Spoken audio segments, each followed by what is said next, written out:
Boa noite. Boa noite. Eu sempre começo, essa quarta vez que eu fui convidado a vir, e agradeço muito essa casa. Estou muito feliz. Pela primeira vez eu senti uma proximidade maior. Eu já me identifico com o Cresce e hoje eu realmente senti uma aproximação, algo que eu não vi em outros lugares. Então, eu agradeço muito a cada um de vocês por me receberem, por me ouvirem, por virem de longe, entenderem um pouco, essa reforma trabalhista, a Lei 13.467, né? Vocês estão me ouvindo bem? Aí no fundo? Tranquilo? Vamos dar início a esse trabalho e eu quero remontá-los a uma análise. Hoje, essa análise, essa reflexão.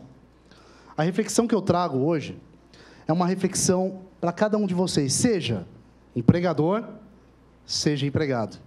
Essa é a provocação, né? É a visão que eu quero que vocês tenham sobre esse tema, sobre essa reforma, né? Eu posso estar de maneira dúplice na condição, seja de empregador, seja de empregado. A reforma ela veio em duas ocasiões, ela veio em duas situações, um cenário político e um cenário econômico. O cenário político, terrível. A mudança ocasionada em plena crise, onde agentes públicos passaram a ser investigados e, por menos crível que se possa imaginar, condenados. Estamos à frente dessas consequências. O outro aspecto, que também chama bastante atenção, é o aspecto econômico. A reforma veio em um momento em que 14% nas estatísticas dos órgãos oficiais era o número identificado para os desempregados. Antes da reforma, esse mesmo percentual quantificava 6,2%. Então, eu tenho dois caráteres aqui, de necessidade da reforma 13.467, de 2017. 13 de julho de 2017. Com vigência a partir de novembro do mesmo ano, 11 de novembro de 2017. Primeiro, o aspecto, a transformação política, e a outra, a necessidade econômica. Nesse ínterim, nesse raciocínio, alguns disseram que era boa a reforma. Passaram a defender, dizendo que, primeiro, a modernidade da legislação era necessária. A atualização da lei era necessária. O segundo aspecto, mais crítico, dizia que não. A reforma vinha num momento totalmente desnecessário, vinha numa ocasião agressiva, de vulnerabilidade no país, e nessa ocasião de vinda de uma nova lei, ela era totalmente indesejada. E alguns críticos passaram a dizer que era uma subversão da história cultural do Brasil. Outros, talvez mais discretos, passaram a dizer que, além da subversão, era algo relacionado à impossibilidade de que um empregado pudesse perder a gratuidade da justiça. Outros mais trouxeram o problema das custas judiciais, dizendo, é impossível que eu tenha uma legislação de cunho moderno, de cunho razoável, que faça com que o empregado possa ser, sim, condenado e arcar com custas processuais, custas judiciais. Em que planeta estamos?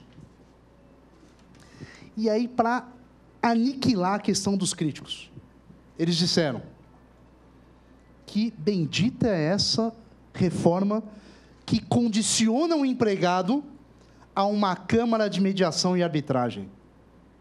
Nós não temos mais poder judiciário. Os críticos traziam perda da gratuidade, e ainda trazem, tá? A lei é recente. Perda da gratuidade, assunção de custas processuais e a unilateralidade, a questão primordial, a perda do Poder Judiciário em relação a qualquer órgão que possa fazer mediação e conciliação.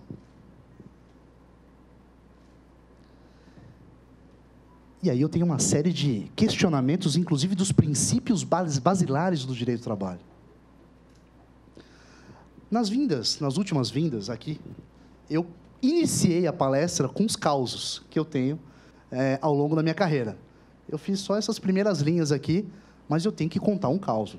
Se eu não contar causo, não é o Ramon que vem aqui contar. Então eu tenho que contar um causo.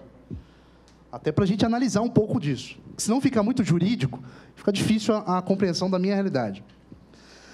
A questão foi o seguinte, imaginem, ele, segurança, ingressou com uma ação pedindo vínculo empregatício. Segurança. Na ação judicial, na reclamação trabalhista, esse segurança disse que ganhava R$3.000 por mês. R$3.000 por mês. Que ele havia trabalhado na empresa há mais ou menos um ano. Mais ou menos um ano. Lembrem-se, eu estou falando dessa transição da reforma. O ingresso da ação trabalhista. Segurança. Trabalhou há mais ou menos um ano. Trabalhava de domingo a domingo. O segurança disse na ação que trabalhava de domingo a domingo. Esse mesmo segurança disse: eu quero R$100.000 de indenização das minhas verbas trabalhistas. Eu estou dizendo uma ação que foi praticamente ontem, lá no escritório. Ontem. R$100.000. Pediu gratuidade? Pediu. E ele disse exatamente isso. Excelência, foi exatamente isso que aconteceu. Eu trabalhava de domingo a domingo. Eu tinha alguns minutinhos para descanso e refeição. Quiçá, quando eu tinha. Ganhava 3.000, não me registraram, está aqui a demanda trabalhista. Veio a defesa. A defesa disse o seguinte: ele esqueceu de contar tudo, certinho, bonitinho, nessa ação. O que esse reclamante deixou de contar? Primeiro, que ele foi a uma câmara de mediação e conciliação. Que ele, ao invés de ter dito isso, ao invés de ter falado a verdade, que tinha dado quitação, a mais ampla quitação, para o empregador que ele havia judicializado, que ele havia demandado. Ele disse ainda, ele esqueceu, aliás, de dizer que ele estava acompanhado de advogado naquela conciliação. Ele esqueceu de dizer que ele tinha recebido todas as verbas, todos os valores do relacionamento jurídico que ele houvera tido com o antigo empregador. Ele mentiu. Ele ingressou com uma ação e não disse a verdade ali. Mas o problema não foi esse. Ele não esperava o resultado da sentença judicial, que ia se basear, primeiro, o senhor não trouxe as provas que lhe cabia. Artigo 818 da CLT. O senhor não provou. Quando o senhor foi desafiado a não mentir, mas a trazer o que lhe deveria, o senhor simplesmente não trouxe. Então, em relação à Câmara, além de ter mentido, porque não disse, omitiu o documento que havia lhe sido entregue. Tirando essa questão, o juiz disse: o senhor não provou a relação de emprego que o senhor teve. Segundo, a ata da conciliação e da mediação aqui, a ata, ela diz que o senhor deu quitação a todo o período de relação jurídica que o senhor teve com essa empresa. É verdade? Sim. Diante disso, diante desse quadro, julgo improcedente a ação, condenando o senhor a custas processuais e honorários advocatícios. Eu estou dizendo de uma decisão que é posterior à vigência da reforma, a nova reforma, e aí a nova CLT, Consolidação das Leis Trabalhistas. Veja, acabamos de ter a reforma, e eu já tenho a ideia de uma decisão que se lastreia nos novos termos da reforma, e não na antiga CLT, porque na antiga CLT cabiam princípios inquestionáveis. Princípios inquestionáveis, eu vou trazer 2 aqui para vocês. Primeiro princípio, da hipossuficiência do trabalhador. Imagina. O trabalhador, segundo a legislação e os princípios basilares da legislação do trabalho, é hipossuficiente, ou deveria ser. É a parte fraca da relação. A parte vulnerável, a parte fraca, a parte singela, aquela que não tem discernimento, isso segundo a CLT antiga, para compreender o contexto jurídico que se encontra. Princípio da hipossuficiência, aniquilado ou flexibilizado pela reforma. Por quê? Porque agora, a ideia que se tem, o sentido, a finalidade da nova lei, além disso, além de impedir a litigância de má-fé, é considerar esse empregado, o atual empregado hoje, o atual funcionário hoje, mais consciente, mais orientado, mais informado do que era anteriormente. Esse é o princípio da hipossuficiência. Algo semelhante ao que nós vemos em relação ao consumidor. Praticamente a mesma semelhança. Esse é o primeiro princípio. O segundo princípio, irrenunciabilidade dos direitos do trabalho. Ou seja, os direitos do trabalho, segundo a antiga legislação, eram irrenunciáveis.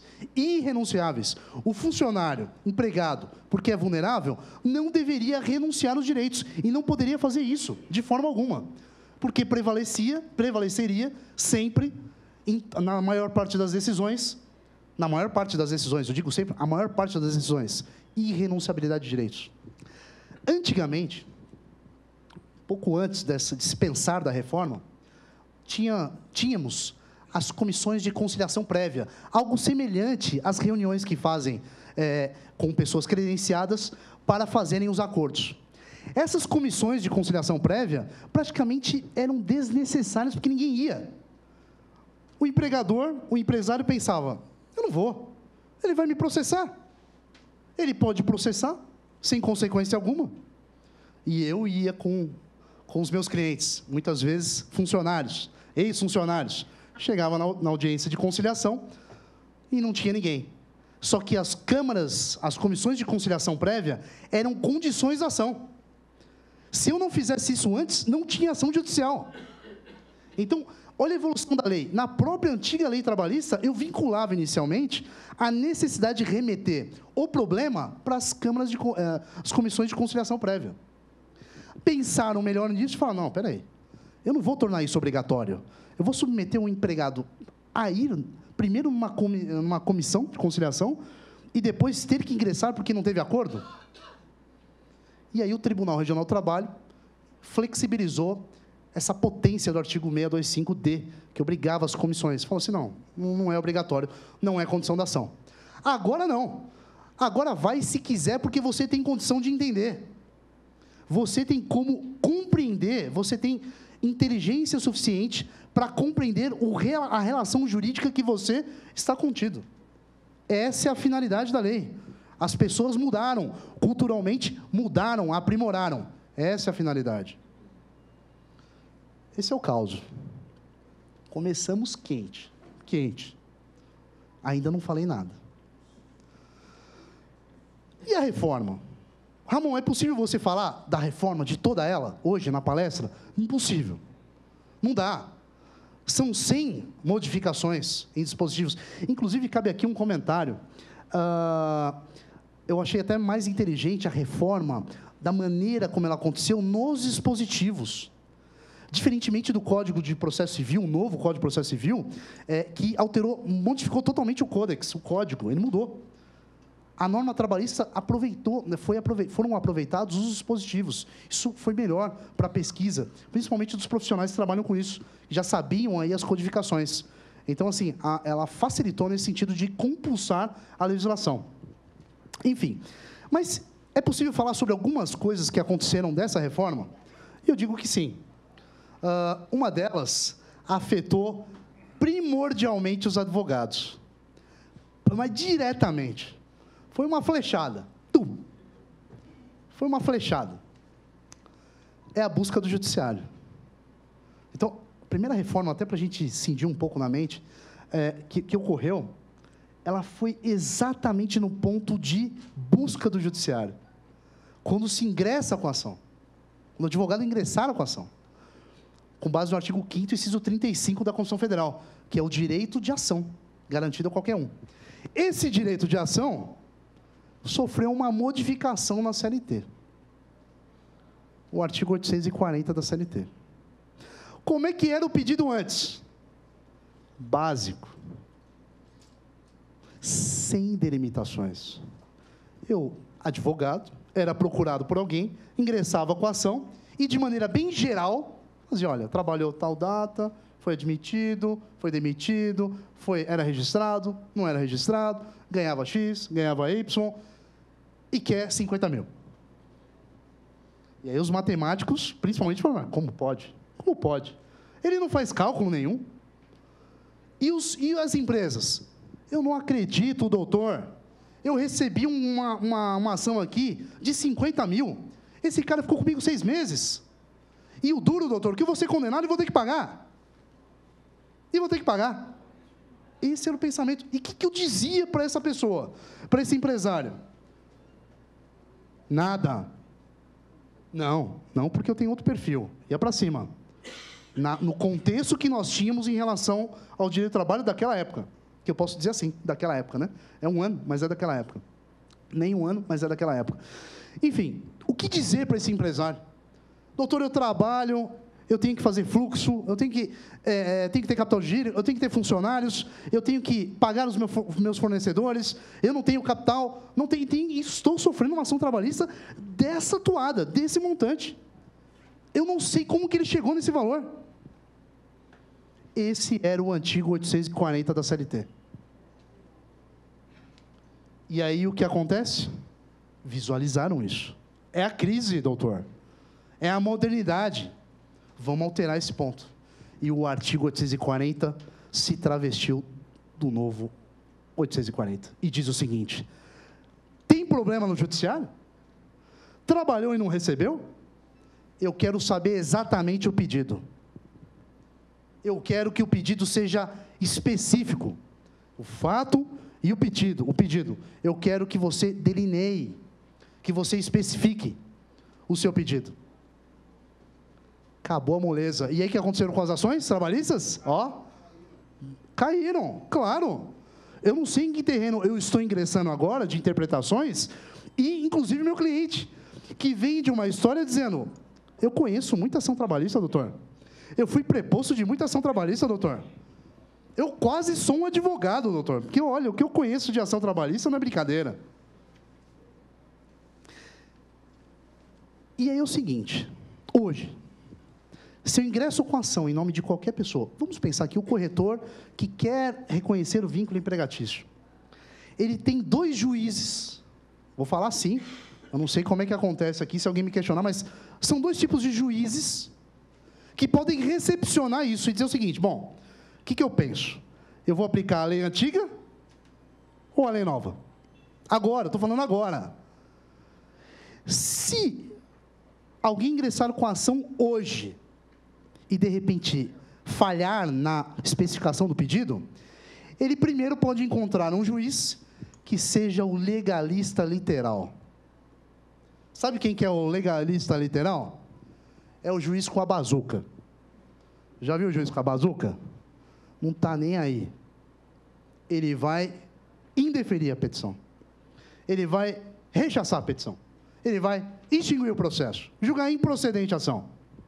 Porque ele é o legalista literal. Ele vai dizer, esse é meu artigo 840 agora, é ele que eu devo aplicar. O senhor não especificou o pedido, portanto, julgo improcedente a ação. Ou inepta a ação, incapaz de prosseguir a ação. Não vou aceitá-la. Esse é o legalista literal. Olha só o que eu estou falando para vocês. Em plena legislação em vigor, eu tenho duas opções de resultado ou de interpretação ou aplicação da lei para um juiz. Imagina a dúvida de se buscar a lei, de se buscar o judiciário pelos advogados ou pelas partes. Complicado, né? Bem complicado. O outro juiz, eu falo dois juízes, mas é um só. Vai depender da sorte de quem busca o judiciário e qual juiz vai cair. O segundo é aquele que é o instrumentalista teleológico. Olha que nome bonito. Obrigado. Instrumentalista teleológico. Quem que é esse instrumentalista teleológico? É aquele juiz que diz o seguinte: o processo é um instrumento. O processo não é ele o processo, o bem da vida. O bem da vida, aquilo que as partes buscam é o que é importante. O processo não é importante. O processo é um instrumento, é um caminho. O processo é um meio. E aí esse juiz mais light diz: concedo à parte o prazo para que emende o pedido, para que ajuste, para que corrija o pedido inicial. Olha, senhores, a diferença disso. Eu estou no primeiro item, que é a busca do judiciário, artigo 5º, inciso 35 da Constituição Federal. Já mudou aí. Então, não sei se eu vou, não sei se eu fico, não sei se eu estou pedindo certo ou não. Eu posso pegar um juiz legalista, literal, ou um juiz instrumentalista teleológico. Segundo ponto. Eu saio dessa questão da busca. Eu vou para custas. Aí o que me abordaram dizendo: doutor, estou feliz. Estou muito feliz. Os empregadores me procurando, né? Porque é um negócio assim, todo mundo me procura, de um lado e do outro, né? Aí eu preciso ver quem é o que acontece. O primeiro empregador, exatamente. O primeiro empregador dizendo: eu estou feliz demais. Doutor, eu estou feliz demais. Quer dizer que agora, para me processar, eles vão ter que pagar custas? Ô, doutor, eles vão ter que gastar? Como é que funciona isso? Eu vou falar para vocês como é que funciona. Inclusive, até antes de chegar das custas, eu já fui procurado bem no começo de carreira, a pessoa dizendo o seguinte: querido, eu quero sair da empresa que eu trabalho, eu estou infeliz. Só que eu ouvi falar de uma rescisão indireta aí. Será que dá para eu fazer isso sem pedir demissão? E como era início de carreira, eu analisei lá e falei: não, claro que não. Não vai fazer isso, eu era bem Caxias, não vai fazer isso? Claro que não. Você peça demissão. Você quer sair, peça demissão. Mas eu vou perder meus direitos, doutor. O senhor não sabe disso? Sei, mas eu já avaliei aqui. Desculpa. Caxias. Como é que funciona hoje? Ainda na legislação antiga, que até eu estou me confundindo. Assinava-se uma declaração, uma procuração e um contrato de honorários. Só isso fazia. Contrato de honorários para garantir os 30% no final. Tem que ter. A procuração, sem poderes, o advogado não atua. Só se for de emergência, mas não pode. Tem que ter procuração para falar em nome de alguém. E o terceiro, a declaração. E a declaração que assinava, que tinha efeito lá para as custas, para isentar de custas, era uma declaração de pobreza. Pobreza. Tinha cliente que me causava problema. Falava: doutor, eu não sou pobre.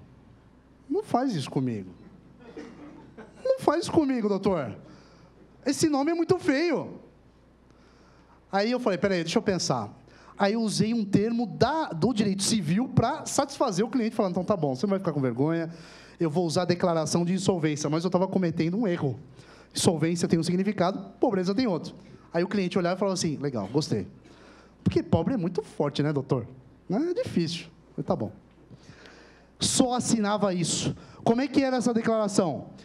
Eu, fulano de tal, declaro que sou pobre na acepção jurídica do termo e que não tenho condições de pagar custas, despesas processuais e honorários advocatícios sem prejuízo do meu próprio sustento ou de minha família, de acordo com a Lei 10.60 de 50. Esse, acabei de falar para vocês, é o termo da declaração. E hoje? Olha o empregador falando: Hoje é meu desconto. Tomei tanta ação trabalhista, agora hoje eu tô feliz. Hoje adianta a declaração de pobreza ou insolvência? Adianta? Não. Não adianta. Porque eu junto a declaração, como já vi, e já estive do outro lado para questionar, e provo que aquele empregado que foi demitido e que assinou a declaração de pobreza, insolvência, tem navio, está trabalhando, tem empresa, está bem na fita, não pode falar fita, desculpa, está super bem. E aí eu digo o seguinte, ele não é beneficiário da gratuidade. E se não é beneficiário da gratuidade, paga custas. E se perder a ação trabalhista, paga honorários. Olha só isso. Olha só isso. Terrível. Tem gente que sabia do histórico, processou na trabalhista antiga, me procurou na trabalhista nova já com medo. Dizendo, doutor, ouvi dizer aí que eu vou ter que pagar tudo antes, inclusive honorários. Eu falei, calma. As pessoas não pensaram tão bem assim. Não pensaram tão bem assim. Segue o barco. Falamos da busca do judiciário, falamos das custas. Vou falar mais um item. É um nome, um palavrãozinho. É a jornada in itinere.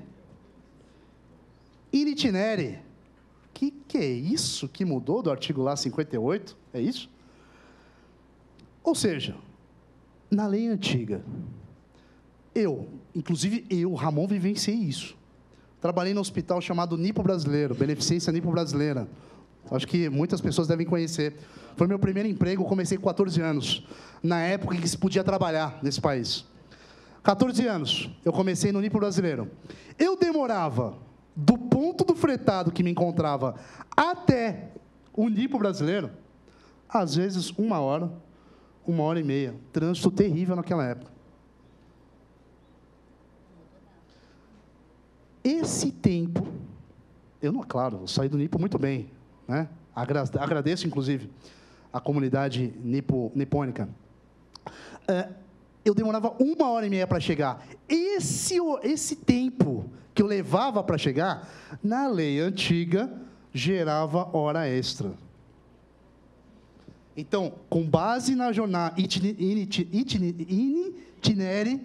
jornada in itinere, com base no artigo 58 da CLT antiga, da CLT velhinha, já posso falar assim, eu poderia integrar o salário, a remuneração, com esse horário extraordinário que eu levava da minha casa para o trabalho, dizendo, eu estava à disposição da empresa. E se eu estava à disposição da empresa, eu tenho que receber. E aí chegavam as pessoas me procurando, doutor, eu tenho direito a receber os honorários da Ititinere. Vamos embora. Você ouviu? Vamos embora. Vamos acrescentar. Artigo 58 antigo. E o artigo 58 novo? Disseram que tem que pagar para a empresa. Quase. Corte. Não cabe mais hora extraordinária no período, no deslocamento. Esse trajeto que você faz da sua casa ao trabalho. Acabou. Tá bom. Mudou. Vamos respeitar. É isso.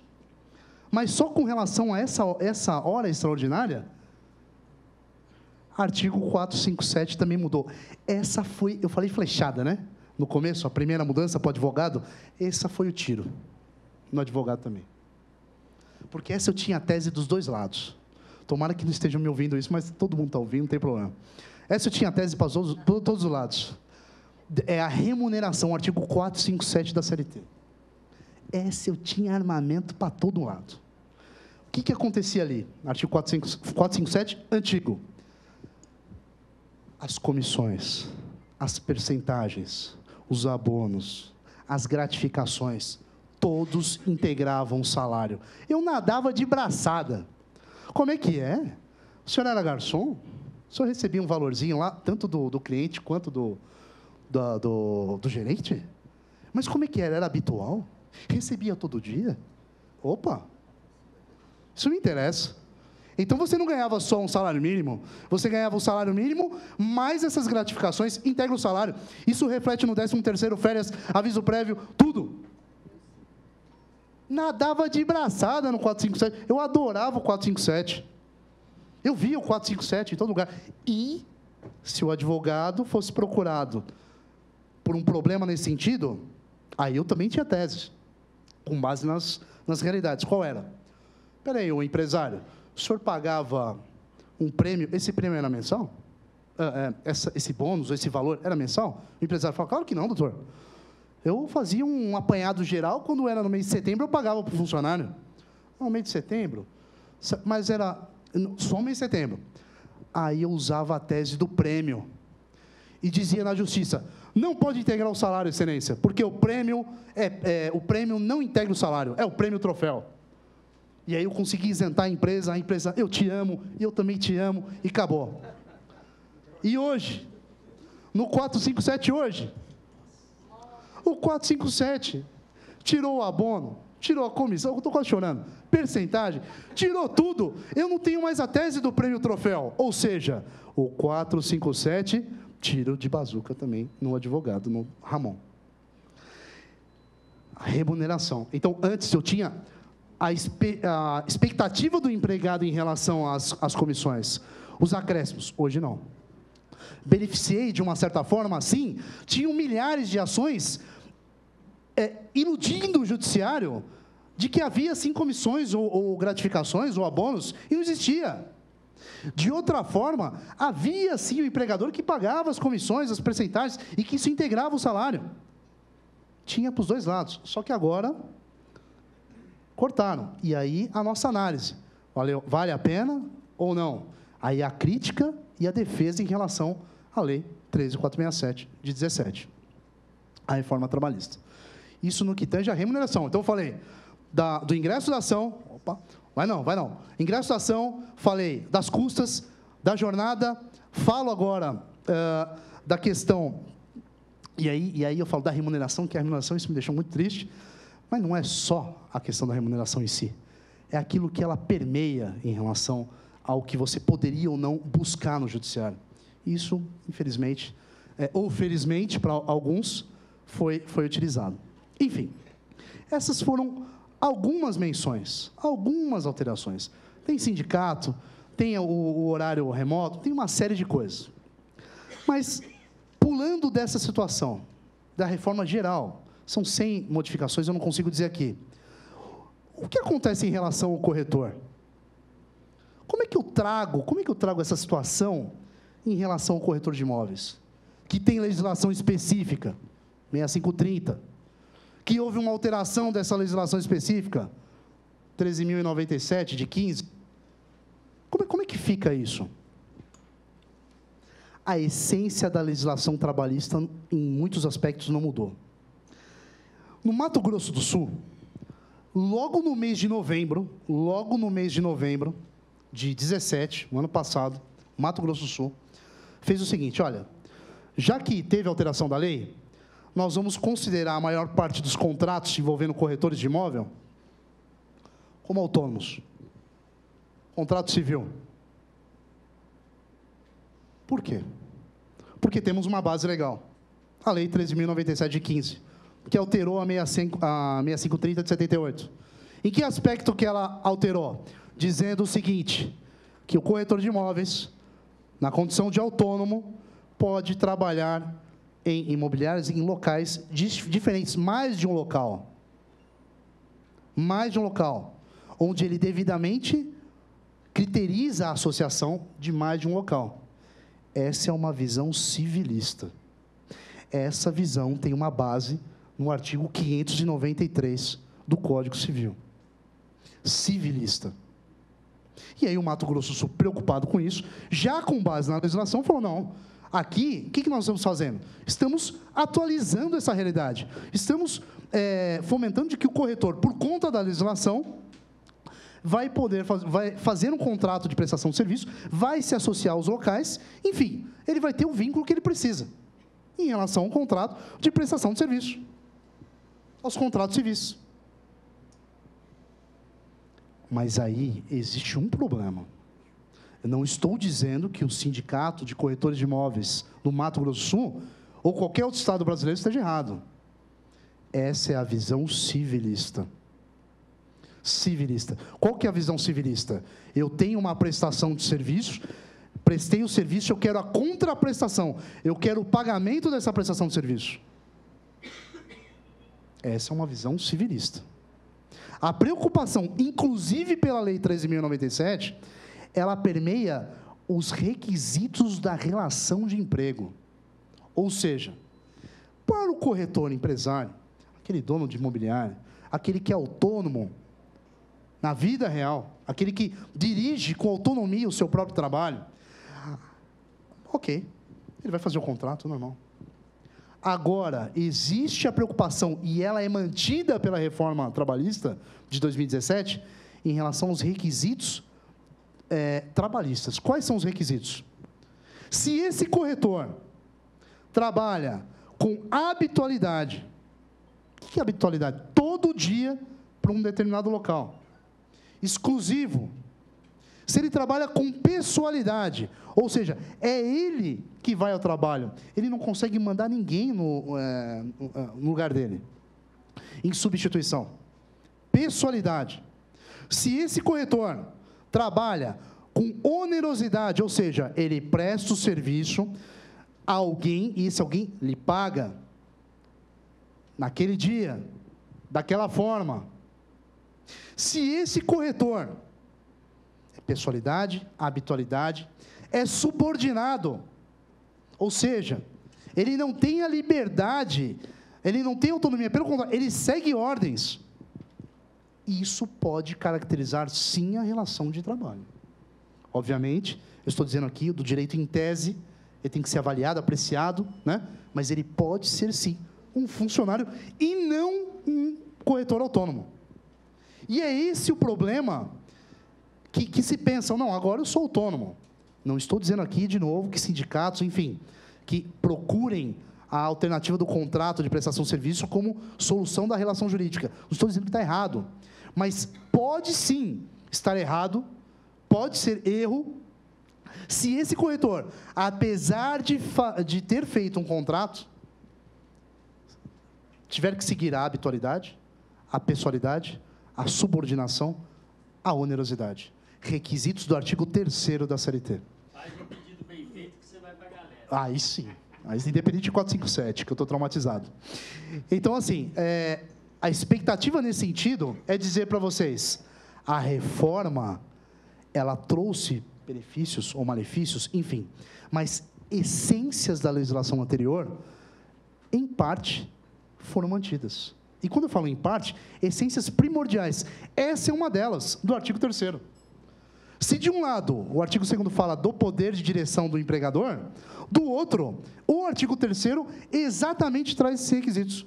E se eu verificar, na análise de como é a vida, o cotidiano desse corretor, se eu observar que ele, ao invés de funcionário, de prestador de serviço autônomo, pratica atos de subordinação, de vínculo e de dependência total a esse empregador, ele não é autônomo.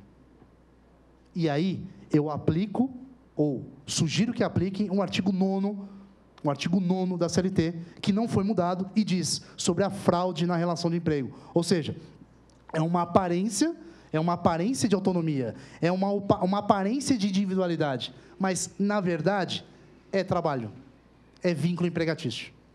Isso depende da análise do caso concreto. Eu vou separar aqui, eu vou pedir vênia a vocês para ler nesse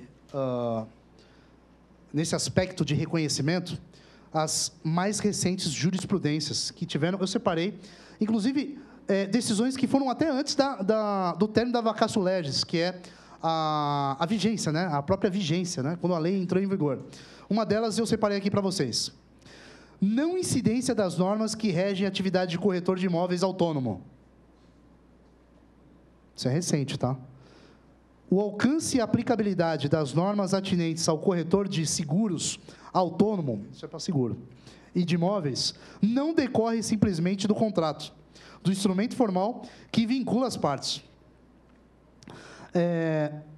O princípio da primazia da realidade sobre as formas orienta a análise dos fatos para a solução das controvérsias na seara trabalhista. O contrato de emprego é um contrato realidade e, para seus sujeitos, surgem obrigações recíprocas. Presentes os elementos que configuram o vínculo empregatício. Correta R sentença ao considerar incidentalmente nulo o contrato de prestação de serviços. Quer outra? Recurso ordinário, corretor de imóveis, vínculo. O trabalhador que presta serviço como corretor de imóveis, é o que eu acabei de falar para vocês, de imóveis, para a empresa cujo objeto social seja a venda de imóveis, pode ser considerado empregado. Se a realidade dos fatos revelar que o trabalhador desenvolvia o seu trabalho como pessoa física, de forma pessoal, pessoa física do empregado e pessoalidade, em atividade fim da ré, não eventualidade, mediante o pagamento de contraprestação pecuniária, onerosidade, e sujeitando-se às regras e horários estabelecidos pelo empregador, possuindo superiores, subordinação, e restam preenchidos os requisitos para a caracterização da relação de emprego, não se podendo falar em trabalho autônomo. A última. Vínculo empregatício, corretor de imóveis. Comprovado que a atividade não era desenvolvida de forma autônoma e que havia subordinação estrutural do autor à reclamada, é mister reconhecer o vínculo empregatício, nos termos da decisão de primeira instância. Veja, essência do direito do trabalho, reconhecendo uma fraude ocorrida naquele caso. Em outros, a prestação de serviço é totalmente viável, tem base no Código Civil, é lícita, depende da forma que é manejada. E aí, cada caso, efetivamente, é um caso. Para fechar, estou terminando. Para fechar, diante desses aspectos aí, espero que tenha sido claro nesse sentido, é de se observar uma pesquisa que eu realizei, e é interessante levar vocês a esse conhecimento em relação a convenções coletivas do corretor de imóveis. Eu separei algumas informações interessantes nas convenções, né? Uma delas era a própria criterização, a inovação da hora extra. Ao invés de 50%, que é a base, 50%, 60% da hora. 10% a mais da hora extraordinária.